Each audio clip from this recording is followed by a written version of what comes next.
ಇವತ್ತು ಏನು ಕಾರ್ಯಕ್ರಮ ಹಮ್ಮಿಕೊಂಡಿದ್ರಿ, ಇದು ನಮ್ಮ ರಾಷ್ಟ್ರವಾದಿ ಕಾಂಗ್ರೆಸ್ ಪಕ್ಷದ ಒಂದು ಸ್ಥಾಪನಾ ದಿನ. ಈ ಸ್ಥಾಪನಾ ದಿನದಂದು ನಮ್ಮ ರಾಜ್ಯ ಸಮಿತಿಗೆ ಕೆಲವ್ರನ್ನ ಆಯ್ಕೆ ಮಾಡುವುದರ ಮುಖಾಂತರ ನಾವು ರಾಷ್ಟ್ರೀಯ ಅಧ್ಯಕ್ಷಗಳಿಗೆ ನಾವು ಈ ಒಂದು ಕೊಡುಗೆನ ಕೊಡ್ತಾಯಿದ್ದೀರಿ. ಖಂಡಿತ ಕರ್ನಾಟಕದ 32 ಜಿಲ್ಲೆ ಇರೋದು, 31 ಜಿಲ್ಲೆಯಲ್ಲೂ ಕೂಡ ನಾನು ಪ್ರಯತ್ನ ಪಟ್ಟಿದ್ದೀನಿ. ಮುಂದಿನ ಚುನಾವಣೆಯಲ್ಲಿ ತಮ್ಮೆಲ್ಲರ ಗಮನಕ್ಕೂ ತಗೊಂಬರ್ತೀನಿ ಅಂತ ಹೇಳಲಿಕ್ಕೆ ಇಷ್ಟಪಡ್ತೀನಿ. ಸರ್ ನೋಡಿ, ಇವತ್ತಿನ ಮಟ್ಟಕ್ಕೆ 3 ವಿಭಜನೆ ಆಗ್ತಾಯಿದೆ ಅಂತ ಹೇಳ್ತಾ ಇದ್ದೀರಾ. 3 ಕಡೆ ವಿಭಜನೆ ಆಗ್ತಾಯಿದೆ, ಅದು ಒಳ್ಳೆಯ ಉದ್ದೇಶನೇ. ಮುಂದಿನ ದಿನಗಳಲ್ಲಿ ನಮ್ಮ ಕಾರ್ಯಕರ್ತರಿಗೆ ಎಲ್ಲರಿಗೂ ತಿಳಿಸೋದೇನೆಂದರೆ,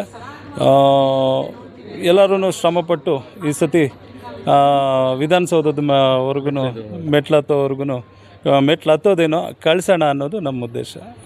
ರಾಜ್ಯಾಧ್ಯಕ್ಷರ ಕಡೆಯಿಂದ ZP ಮೆಂಬರ್ ಆಗ್ಬೋದು, ಒಂದು BBMP ಇದಕ್ಕೆ ಆಗ್ಬೋದು, ಖಂಡಿತ ನಮ್ಮ ಕಡೆಯಿಂದ ಜನಗಳು ನಿಲ್ತಾ ಇದ್ದಾರೆ. ನಮ್ಮ ಕಡೆಯಿಂದ ಏನು ಸಹಾಯ ಮಾಡಬೇಕು ನಾವು ಮಾಡ್ತೀವಿ. ನಮ್ಮ ಪಕ್ಷದಲ್ಲಿ ಹೇಳಬೇಕು ಅಂದರೆ, ರಾಷ್ಟ್ರವಾದಿ ಕಾಂಗ್ರೆಸ್ ಪಕ್ಷದಲ್ಲಿ ಇವತ್ತು ಹೆಚ್ಚಿನ ರೀತಿಯಲ್ಲಿ ನಮಗೆ ಬೆಂಬಲ ಕೊಡ್ತಾ ಇರೋದೇ ನಮ್ಮ ಮಹಿಳಾ ಮಣಿಗಳು.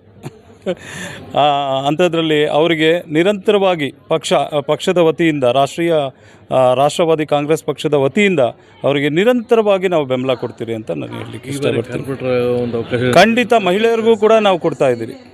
ಪ್ರಣಾಳಿಕೆಗಳು ಕೊಡೋಷ್ಟು ಸ್ಥಿತಿಯಲ್ಲಿ ನಾವು ಇಲ್ಲ ಈಗ. ಯಾಕಂದರೆ ಪ್ರಣಾಳಿಕೆಗಳಾಗೇ ಉಳಿದು ಹೋಗ್ತಾ ಇದೆ. ನಾವು ಹಂಗಲ್ಲ, ನಾವು ಕೆಲಸದ ರೂಪದಲ್ಲಿ ತೋರಿಸೋಣ ಅಂತ ನಾವು ಮಾಡ್ತಾ ಇದ್ದೀವಿ. ಪವರ್ ಕೊಡುತ್ತಾ? ಖಂಡಿತ ಕೊಡುತ್ತೆ. ಇಲ್ಲಿ ಹೆಣ್ಣು ಗಂಡಿನ ಭೇದ ಭಾವ ಇಲ್ಲದೆ ನಮ್ಮ ಅಧ್ಯಕ್ಷರಿಗೆ ನಾವೆಲ್ಲರೂ ಒಂದೇ ಅಂತ ನಿಲ್ಲಿಸಿದ್ದೀವಿ. ನಮ್ಮಲ್ಲಿ ಯಾವುದೇ ಜಾತಿ ಭೇದ ಭಾವ ಇಲ್ಲ. ಎಲ್ಲವೂ ನಾವು NCPಯ ಒಂದು ಕುಟುಂಬ ಅಂತ ಹೇಳಿ ನಾವು ಮುಂದೆ ಈ ಕರ್ನಾಟಕದಲ್ಲಿ ಎಲ್ಲ ಕಡೆಗೂ ನಾವು ಹರಡಬೇಕು ಅಂತ ನಾವು ಪ್ರದೀಪ್ ಸರ್ ಅವರು ನಮ್ಮ ಈ NCPಯಿಂದ ನಮಗೆ ತುಂಬ ಬೆಂಬಲ ಕೊಟ್ಟು, ತುಂಬ ಪ್ರೋತ್ಸಾಹ ಕೊಟ್ಟು, ಮುಂದಿನ ದಿನಗಳಲ್ಲಿ ನಾವು ಏನೇ ಕೆಲಸ ಮಾಡಬೇಕಾದ್ರೂ ನಮ್ಮ ಬೆಂಬಲವಾಗಿ ನಿಂತು ಸಪೋರ್ಟ್ ಮಾಡಿ, ಇದುವರೆಗೂ ನಮಗೆ ಇಷ್ಟು ದೂರ ತಂದಿರೋದು, ಈ ವೇದಿಕೆ ಇದ್ದು ಎಲ್ಲ ಕೊಟ್ಟಿರೋದು ಅವರೇ ಸರ್. ಸೊ ಅವ್ರ ಕಡೆಯಿಂದ ನಾವು ತುಂಬ ಹೆಲ್ಪ್ ಆಗಿದೆ. ಆ್ಯಕ್ಚುಲಿ ನಮ್ಮ ಪಕ್ಷದ ವತಿಯಿಂದ ಎಲ್ಲ ಥರದ ಬೆಂಬಲ ನಮಗೆ ಸಿಕ್ಕಿದೆ. ನಮ್ಮ ಅಜಿತ್ ಪವಾರ್ ಸಾಹೇಬ್ರ ಕಡೆಯಿಂದ ಆಗ್ಬೋದು, ನಮ್ಮ ಹುಡಿ ಪ್ರದೀಪ್ ಕುಮಾರ್ ರಾಜ್ಯಾಧ್ಯಕ್ಷ ಅವ್ರ ಕಡೆಯಿಂದ ಆಗ್ಬೋದು, ನಮ್ಮ ಪಕ್ಷದ ಎಲ್ಲ ಕಾರ್ಯಕರ್ತರು ತುಂಬ ಕಷ್ಟ ಬಿದ್ದು ಒಂದು ಕೆಲಸನ ಮಾಡ್ತಾಯಿದ್ದೀವಿ. ಈಗ ಇದೇ ಮುಂದಿನ ದಿನಗಳಲ್ಲಿ ನಾವು ಆಶ್ವಾಸನೆ ಕೊಡಲ್ಲ, ನಾವು ನಮ್ಮ ಶಕ್ತಿ ಮೀರಿ ನಮ್ಮ ಕೆಲಸ ಮಾಡಿ ಅಂತ ಮಾಡ್ತೀವಿ ಅಂತ ನಾನು ಪ್ರಮಾಣ ಮಾಡ್ತೇನೆ.